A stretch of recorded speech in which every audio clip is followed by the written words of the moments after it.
Because I see a lot of anger out there, and maybe I don't know how much is real, because you see it on the news and see it on social media and the wars and the tweets and stuff. And sometimes I don't know if that's what's real on the ground or not, but it doesn't. That's not what you're going for. You're trying to get people to create a new reality by not reacting to that anger.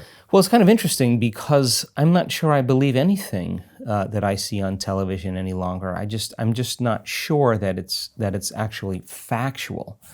And I travel around the world, and whatever place or country or city that I'm in, there's a general sense of goodness with people. I think people are wired to care for one another, to take care of one another, to inform one another, to support one another, to heal one another, to give to one another. I think we're wired that way. And I think that if you want to diminish that kind of virtuistic behavior, you create the stress hormones, and you create fear, you create hostility, you create anger, you create pain, you create suffering. And it's those emotions that begin to create separation. Now I don't trust you any longer, because in survival, you have to take care of yourself. In survival, it becomes a very selfish set of chemicals that cause to endorse our ego. So I think that in this current time, we have to be able to rise above those emotional states. And when you do, you're no longer controlled. I think the best way to control people is to control their emotions. And when you can control their emotions, of course, you're going to keep their attention moving from one thing to the next. And while everybody's looking at all of this drama, something else is going on over here. And I'm more interested in looking at that. And so I don't really look at journalism the same way. I don't look at the media the same way, because I don't necessarily believe that I'm getting the whole story. So people are angry about that. And I think the anger is good when it's seen as an energy of disturbance, but that should motivate us to act or to do something about it. And it's that whole analogy of the frog in the boiling water. You you get desensitized, you get more desensitized, you get more desensitized, and at what point do you start burning? At what point do you start realizing it's getting a little too hot? I just think we have to get to that point now.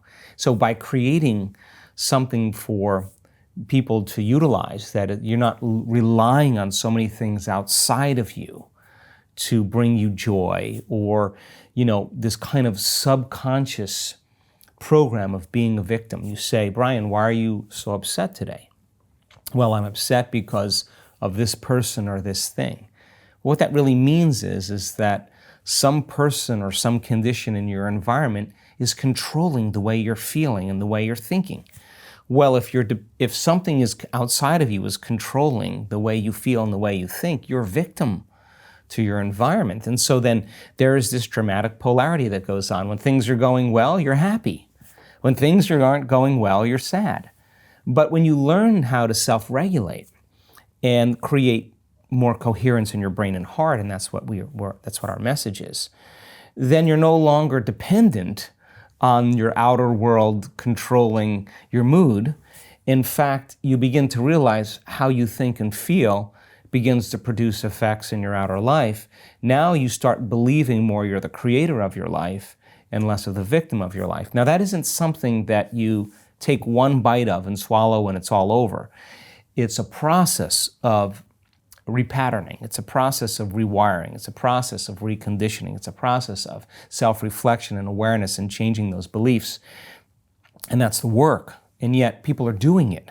So when you begin to realize then, well, I can't respond to the same conditions in my life with the same emotions and the same thoughts, because if I believe that the way I feel and the way I think creates reality, if I'm reacting to the same thoughts and feelings equal to the conditions in my life in the same way, then I keep reaffirming the same life. So then a person has to retreat from their life, retreat from their environment, disconnect from their outer world, and begin to lay down patterns neurologically in their brain so that their brain is no longer a record of the past. They're priming their brain and beginning to lay down the circuitry for them to think in different ways, to begin to close their eyes and rehearse who they're going to be in that day.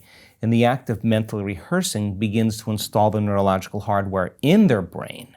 So their brain looks like The experience is already happening or has already happened.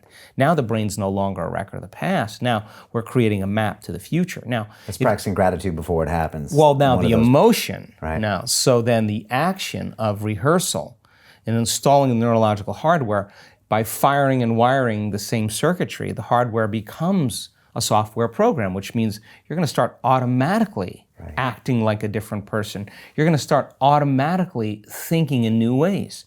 And then to trade guilt or anxiety or aggression or hatred or anger, to say those are emotions of the past, and as long as I live by these emotions, those emotions are influencing my thoughts. If emotions are a record of the past, then I'm thinking in the past, so my past is going to be my future. So if I want to be wealthy, I can't bring lack. If I want to be happy, I can't bring pain. Well, so then let's get beyond the emotion.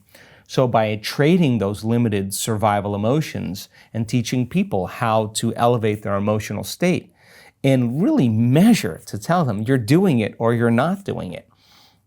When you teach your body emotionally what that future is going to feel like, and you say, I'm not going to get up until I feel this feeling and I'm locked into that feeling. Well, the side effect of that is, let's just say that you can contact the emotions of your future and you teach your body what it feels like emotionally. The joy, the gratitude, the appreciation, the love for life, the joy for existence, the inspiration.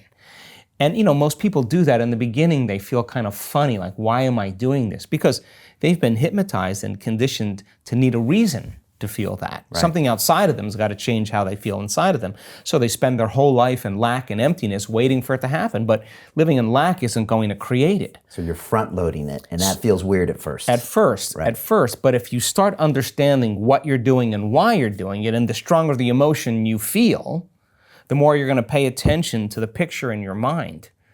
You begin to remember your future. You are branding that circuitry in your brain, and now you're emotionally conditioning your body into the future. Now, here's the side effect of that.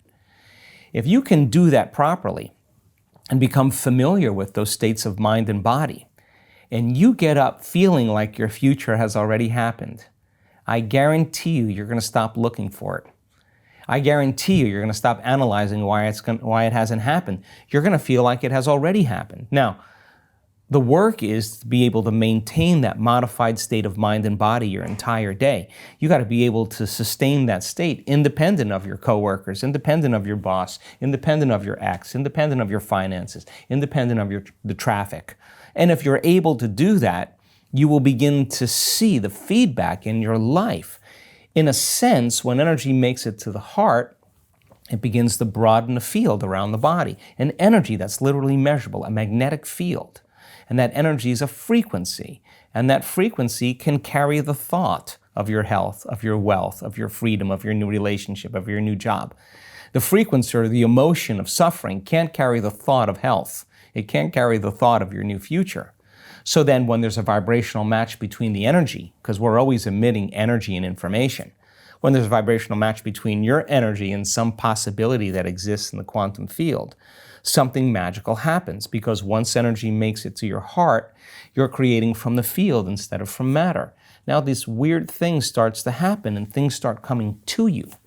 Now you don't have to rush anywhere to get it. You're not creating a matter to matter from three-dimensional reality to three-dimensional reality. That takes time. You're creating from the field, and it's the field that creates matter. So all of a sudden you start seeing things coming to you. When you see that, and you start to see that they're coming in unusual ways that surprise you, you're going to begin to wake up to the fact that you're probably more the creator of your life and less of the victim of your life.